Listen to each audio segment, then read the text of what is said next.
Hey, magandang gabi po sa inyong lahat. Ito po si Master TikToker na magla-live po ngayon sa araw na ito, sa gabi nito. So po ma-share sa inyo ang lahat ng mga paliwanag sa mga kaibigan, sa mga negosyo, sa mga kasamahan. Lahat po ma-share ko ito. Pakinggan nyo po ang aking live nito at tapusin nyo ang video nito. Maraming po salamat po. Paki-follow lang po ang aking TikTok. Paki-subscribe na rin po ang aking YouTube channel. Search lang po ang Master TikToker Arnold Esquiera. Maraming po salamat po. Ito po ang masishare ko sa inyong lahat. Pakinggan niyo po ako. Karma. Matakot sa karma. Kapag sinabing ipagpasa Diyos mo na lang yan, ano ang nasa isip mo? Baka ang nasa isip mo, pabayaan na lang. Huwag nang pansinin, huwag nang balikan, huwag nang isipin ang gumanti kasi wala naman talagang kwentang patulan. Sa bawat ginagawa nilang mali ang isipin nila na walang balik ang mga ito. Mas nakakatakot ng isipin na ang Diyos na ang didiskarte ng parusa. Diyos na ang magpaplano ng pagganti sa mga taong nanakit sa iyo. Dahil kapag ang Diyos ang gumanti, mas smooth ang takbo ng parusa ng taong gumawa sa iyo ng mali. Meaning, niwala kang effort, niwala kang lakas na gagamitin dahil nga Diyos ang gagawa ng pagganti.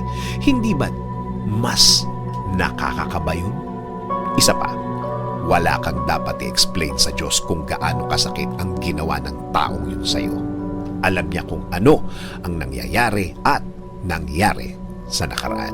Alam niya kung paano ka siniraan, kung paano niya winasak ang pagkatao mo sa pamamagitan ng pagchichismis sa iyo. Kung inaakala mo na walang katapusan ang ginagawa ng taong ito, nagkakamali ka. Alam ng Diyos ang right timing. Alam niya ang kanyang plano. Alam mo naman kapag Diyos ang nagplano, natutuloy na, effective pa, malapit na mangyari ang dapat mangyari.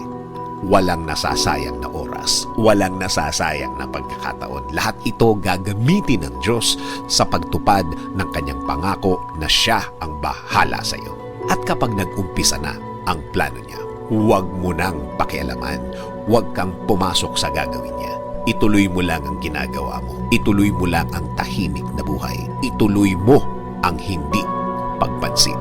Tandaan, napakadelikadong makalaban ng mga taong nagtitiwala sa Diyos.